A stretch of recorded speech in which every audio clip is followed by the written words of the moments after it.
नमस्कार। मैं रामचंद्र वर्मा।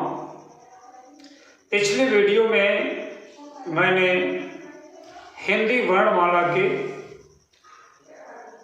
वर्णों के संबंध में बताया था और इस वीडियो में मैं हिंदी वर्णमाला के व्यंजन वर्णों के उच्चारण स्थान के संबंध में चर्चा करूंगा। हिंदी वर्णमाला में क वर्ग अर्थात क, ख, ग, घ, अंग, इन वर्णों को कंठ वर्ण कहा जाता है क्योंकि इनका उच्चारण स्थान कंठ है। हिंदी वर्णमाला का च वर्ग च, छ, ज, झ, इया,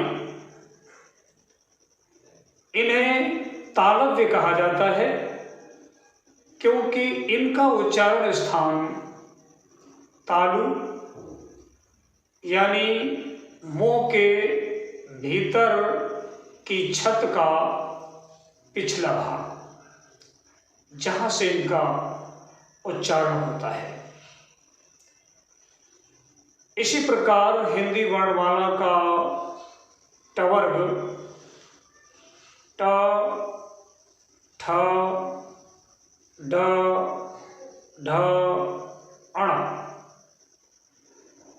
ये मूर्धन्य कहलाता है क्योंकि इसका उच्चारण मूर्धा से अर्थात मुंह के अंदर की छत के अगले भाग से होता है, तो ये ट वर्ग मूर्धन्य है।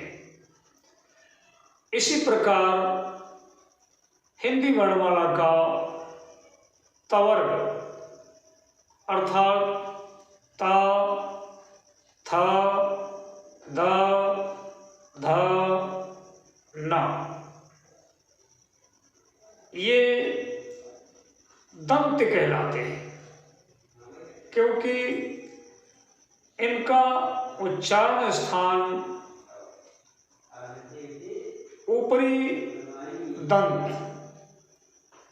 ऊपर के दांतों से जब जीभ स्पर्श करती है तब इनका उच्चारण होता है, इसलिए ये तवर्ग जो है वो दंत कहलाता है। इसी प्रकार हिंदी वर्णमाला का पवर्ग यानी पा, फ, ब, भ, म,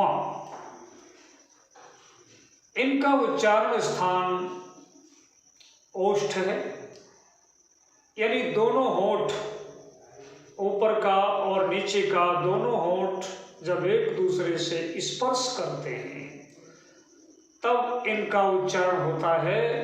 इसलिए हिंदी वर्णमाला का ये पवर्ग ओष्ठ कहलाता है। हिंदी वर्णमाला में शा और या, ये दो वर्ण तालव्य कहलाते हैं क्योंकि इनका उच्चारण स्थान निचला तालु है।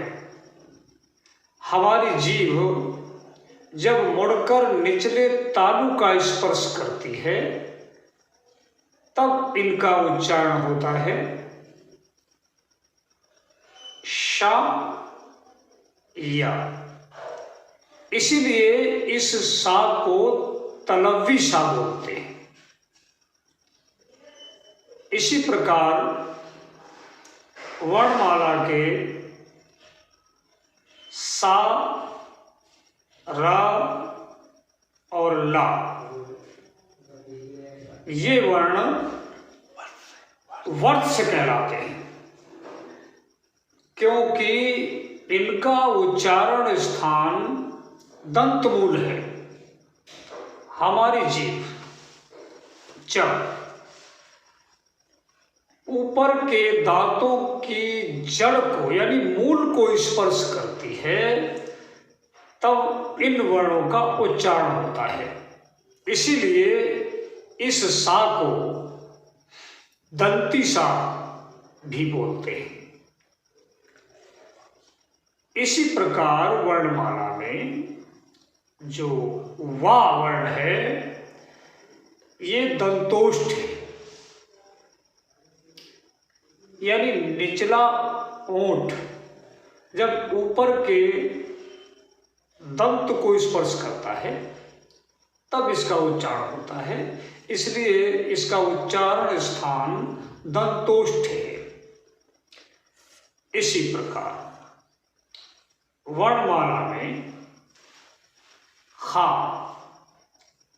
या शा,